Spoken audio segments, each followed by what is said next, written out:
Hello students, मैं नीरज शर्मा एक बार फिर से आपका अपने यूट्यूब चैनल में स्वागत करता हूं। हम पढ़ रहे थे lesson number 10th class 10th light, reflection and refraction. इस लेसन के मैं 6 वीडियोज अपलोड कर चुका हूं। जो 6th वीडियो था उसके लास्ट में मैंने आपको 20 क्वेश्चंस करने को दिए थे। कहा था कि आप अपनी कॉपी में नोट कर लें और उनको सोल्व करें। यदि आपने पिछले सारे वीडियोज़ देखे हैं 6 के 6 तो आप उनको सोल्व कर पाए होंगे। फिर भी अगर आपने नहीं सोल्व किए हैं तो आप प्लीज़ 6 वीडियो के लास्ट में जाके वो अपने क्वेश्चन नोट करें और उनको सोल्व करने की कोशिश करें। यदि आपने सोल्व कर लिए हैं तो आज आप इस वीडियो को देख के आप अपना स्कोर पता कर सकते हैं कि आपके कितने क्वेश्चन सही हैं। जो आपका स्कोर आए वो आप कमेंट करके ज़रूर बताएं कि आपके कितने क्वेश्चंस इसमें से सही हुए हैं। आइए स्टार्ट करते हैं। पहला क्वेश्चन, किस दर्पण के सामने आप चाहे कितनी ही दूरी पर खड़े हों आपका प्रतिबिंब सीधा ही प्रतीत होता है? यदि ऐसा है तो वह दर्पण कौन सा दर्पण है? ऑप्शंस देखिए। समतल दर्पण, हाँ सही है। समतल दर्पण के सामने आप जहां भी खड़े होंगे आपका प्रतिबिंब सीधा ही बनेगा। उत्तल दर्पण, उत्तल दर्पण में भी ऐसा ही होता है। अवतल दर्पण में हर स्थिति में सीधा प्रतिबिंब नहीं बनता, केवल एक ही स्थिति में सीधा प्रतिबिंब बनता है जब वस्तु कहाँ रखी हो, F व P के बीच में। तो आपके ऑप्शंस क्या क्या सही हैं? A भी सही है और B भी सही है। तो यानी कि इसका सही आंसर क्या आंसर है? D ऑप्शन सही है, जिसमें ये कहा है A व B दोनों। आ जाएगी बात समझ में? समतल दर्पण और उत्तल दर्पण दोनों में बने प्रतिबिंब हमेशा कैसे होते हैं? सीधे होते हैं। ठीक है, अगला क्वेश्चन देखिए। यदि किसी अवतल दर्पण की सेंटर ऑफ कर्वेचर वक्रता त्रिज्या 15 सेंटीमीटर है और वस्तु दर्पण के सामने 15 सेंटीमीटर की दूरी पर रखी है तो प्रतिबिंब कहाँ बनेगा? कितनी दूरी पर बनेगा? ऑप्शंस हैं 60 सेंटीमीटर पे, 45 पे, 15 पे और 30 पे। आइए सोल्व करके देखते हैं। मान लीजिए आपके पास कौन सा दर्पण दे रखा था? अवतल दर्पण। ठीक है, अवतल दर्पण के अंदर आपको ये कहा गया था कि ये जो लाइन है इस पर 3 पॉइंट आपने याद रखने हैं, सेंटर ऑफ कर्वेचर, फोकस और पोल। ठीक है, दूरी दे रखी है सेंटर ऑफ कर्वेचर और पोल के बीच की कितनी? 15 सेंटीमीटर। वस्तु भी 15 सेंटीमीटर पर ही रखी है, यानी यहीं रखी है।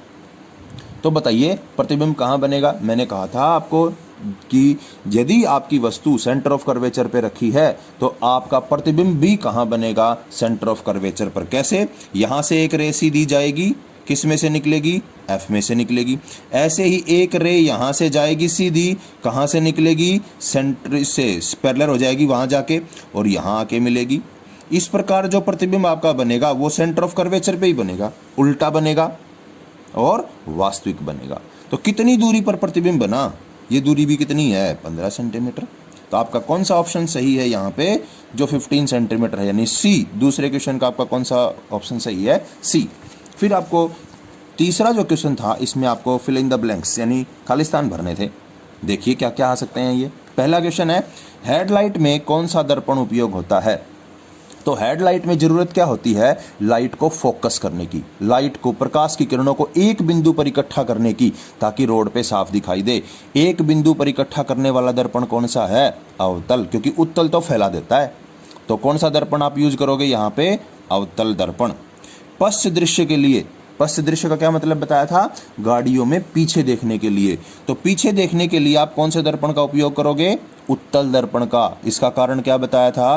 क्योंकि उसका देखने का एरिया ज़्यादा होता है, एक बात। दूसरी बात, उसमें जो भी इमेज बनती हैं वो सीधी बनती हैं, अगली बात समझ में, और छोटी बनती हैं। आप ज़्यादा एरिया देख पाते हो, दूर की वस्तुओं को देख पाते हो और इसके अलावा आप सीधा देख पाते हो। इसलिए पीछे वाले दर्पण के लिए, आप पीछे देखने के लिए जो दर्पण उपयोग में लाओगे वो कौन सा होगा? उत्तल। सौर भट्टी में वही बात आ गई। सौर भट्टी में सूर्य की किरणों को एक बिंदु पे इकट्ठा करना है ताकि हम उसका ज़्यादा से ज़्यादा फायदा उठा सकें सूर्य की किरणों का। तो ऐसा कौन सा दर्पण है जो किरणों को इकट्ठा कर देगा? कौन सा है? अवतल दर्पण। सेविंग मिरर, सेविंग मिरर में हमें वस्तु की बड़ी इमेज देखनी है। ठीक है, यानी कि हमारे फेस को हमने बड़ा करके देखना है ताकि सेविंग आसानी से हो सके। तो बड़ा करके दिखाने वाला दर्पण आपका कौन सा हो जाएगा? अवतल दर्पण। तो चारों समझ में आ जाएंगे? अपने चारों आंसर नोट कर लो। आइए अगला क्वेश्चन देखते हैं। हमारा अगला क्वेश्चन है, समतल दर्पण की फोकस दूरी क्या है? ऑप्शन है 0, 1, अनंत या कोई नहीं। तो हमारा आंसर क्या होगा? सी, यानी कि समतल दर्पण से जो आपतित किरणें होती हैं वे परावर्तन के बाद कहाँ मिलती हैं? अनंत पर। ठीक है, अगला क्वेश्चन देखिए, समतल दर्पण का आवर्धन क्या है? आवर्धन का आपको जो पढ़ाया, वीडियो लेक्चर आए थे उनमें आपको पढ़ाया था, आवर्धन का मतलब ये है कि इमेज की जो हाइट है वो ऑब्जेक्ट की हाइट की कितनी गुना बड़ी है, यानी जो प्रतिबिंब है वो वस्तु से कितना गुना बड़ा है, ये क्या कहलाता है? आवर्धन। तो समतल दर्पण घर में जो मिरर है जिसमें आप अपने आप को देखते हो, ड्रेसिंग टेबल वाला मिरर कह सकते हो आप, उसकी आवर्धन क्या है? कुछ भी नहीं है, समान साइज का दिखेगा। ठीक है, क्योंकि आपको 2 रूल पढ़ाए थे, ऑब्जेक्ट की height is equal to image की हाइट, ऑब्जेक्ट की distance is equal to image की डिस्टेंस। ये समतल दर्पण में 2 नियम याद रखने थे, यानी वस्तु का आकार समान रहेगा और वस्तु की दर्पण से दूरी, प्रतिबिंब की दूरी और वस्तु की दूरी दोनों हमेशा क्या रहेंगी? समान रहेंगी। यदि दर्पण ये है तो ऑब्जेक्ट अगर 4 सेंटीमीटर पर है तो इमेज भी 4 पर होगी। ऑब्जेक्ट की हाइट 1 सेंटीमीटर की है तो इमेज की हाइट भी कितनी होगी? 1 सेंटीमीटर की। तो आपका ऑप्शन क्या है? +1। +1 का मतलब आपको बताया गया था कि आपका जो आवर्धन है वो कुछ भी नहीं है, समान है। +2 होता तो आवर्धन ज़्यादा था, -2 होता तो आवर्धन कम होता, +1 है तो आवर्धन कुछ नहीं है। ऑब्जेक्ट और इमेज की हाइट क्या है? बराबर। तो आपका 5वां जो क्वेश्चन है उसका सही आंसर है ए। अगला क्वेश्चन पढ़िए, समतल दर्पण द्वारा बना प्रतिबिंब होता है। पढ़िए, अभी बताया था कैसा होगा। पहला ही ऑप्शन सही है, आपको ऑप्शन पढ़ने की जरूरत नहीं। अगले सीधा होगा, आभासी होगा और आकार में समान होगा। सीधा तो मैंने बता दिया कि ठीक है, आभासी भी बता दिया मैंने, क्योंकि आभासी क्यों होगा? क्योंकि ये दर्पण से पीछे की तरफ बनता है, वास्तव में वो किरणें नहीं मिलती, हमें उनको पीछे बढ़ाना पड़ता है मिलाने के लिए, तब वो मिलती हैं। तो आभासी होगा और वस्तु के आकार में क्या होगा? समान। अगला क्वेश्चन पढ़िए, किस दर्पण द्वारा उत्पन्न आवर्धन 1/3 है? दर्पण की प्रकृति क्या होगी?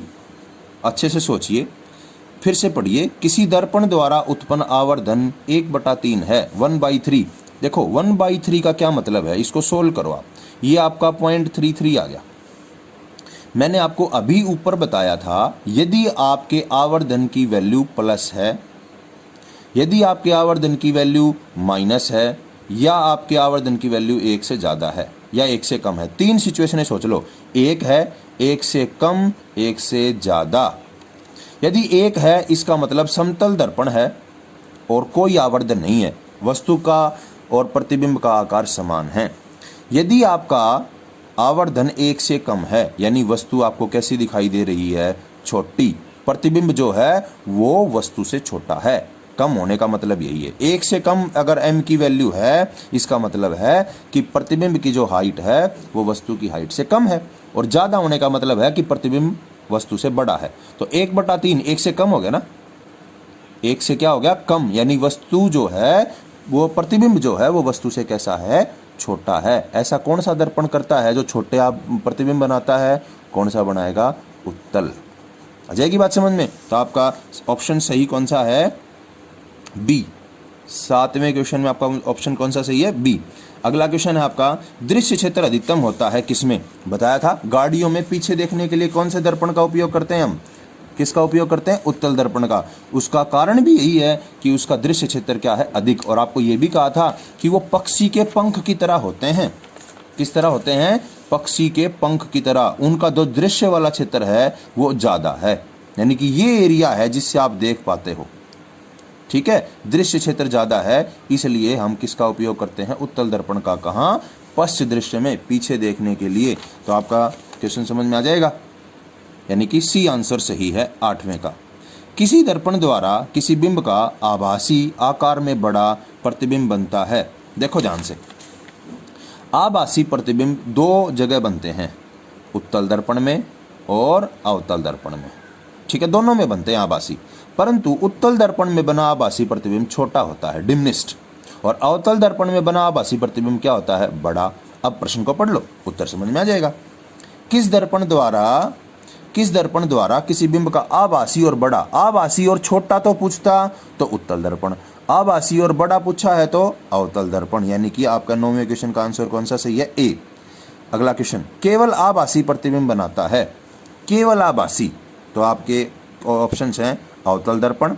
अवतल दर्पण बनाता तो है आभासी, पर केवल आभासी नहीं बनाता, वास्तविक भी बनाता है। प्रश्न ये है केवल आभासी, तो आपका उत्तल दर्पण आभासी बनाता है, समतल दर्पण भी आभासी बनाता है, तो दोनों ऑप्शन सही हो जाएंगे, बी और सी। बी और सी में आपके जो प्रतिबिंब हैं वो कैसे बनते हैं? केवल आभासी प्रतिबिंब बनते हैं। आइए अगले क्वेश्चन पढ़ते हैं। हमारा अगला प्रश्न है, गोलीय दर्पण के परावर्तक तल का द्वारक क्या होता है? देखिए, जब आपने दर्पण बनाए तब आपने इस तरह से, ये तो पीछे पॉलिश दिखाई थी और यहाँ दो नेम लिखे थे M और N, ये N है और ये M है।